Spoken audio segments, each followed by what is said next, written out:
ဒီလိုဒီထဲမှာ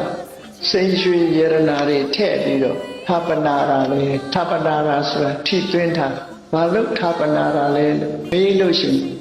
ဖြေတတ်ဖို့လိုအပ်တယ်ပေါ့မေးလာလိုက်မယ်ကိုယ့်အကိုလည်းပဲဘာအထိပ္ပယ်ရှိတယ်လဲအေးဘုရားကိုလှူတာပဲဆိုတဲ့အထိပ္ပယ်အပြင်ဘာအထိပ္ပယ်ရှိတယ်လဲနော်ဘုရားကိုလှူတာတပြည့်ဟာနဲ့လည်းလှူလို့ရဘာအကျိုးရှိကိုယ့်ရဲ့ယရနာတွေတန်ဖိုးရှိတဲ့ယရနာတွေကိုမြုပ်ပစ်လိုက်တာဘာအကျိုးရှိဒီလိုမေးစရာကြီးဖြစ်လာဒီရွယ်ချက်အစစ်ကိုနားလဲသဘောပေါက်ဖို့လိုအပ်တယ်။အဲ့ဒီမဲ့ထာပနာပစ္စည်းယရနာတွေထည့်သွင်းတယ်ဆိုတာဘုရားဘာသာဝင်နေအနေနဲ့တစ်ဖက်ကမေးလာလို့ရှိရင်ဖြေစရာကဘာလို့ဆိုမြတ်စွာဘုရားရဲ့တတ်တော်မွေတော်တွေကိုစုပြီးတော့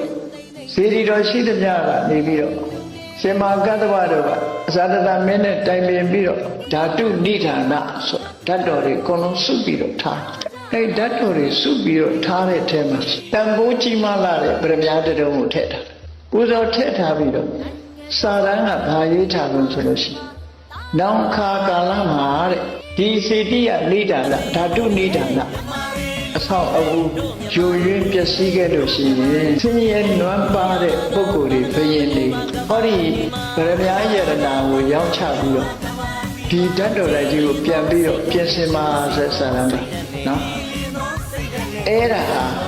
ယရနာပစ္စည်းထက်သွင်းရဲ့အဓိပ္ပာယ်တစ်ခုကြီးညိုလို့ထည့်တာကတစ်ခုနော်ကြီးညိုတဲ့အပြင်ဘာထည့်ထားတော့အေးနောက်တစ်ချိန်ကျတော့သင်္ခါရသဘောတရားအရာစေတီဆိုတာယိုရင်းပြပြသွားမှရှိတယ်အဲ့ဒီယိုရင်းသွားတဲ့စေတီတော်ကြီး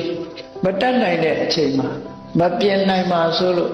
ဒီထဲမှာပါလာတဲ့တန်ဖိုးရှိတဲ့ယရနာတွေကိုရောက်ချပြီးစေတီကိုအသစ်ပြင်ပါဆိုလိုတယ်ပေါ့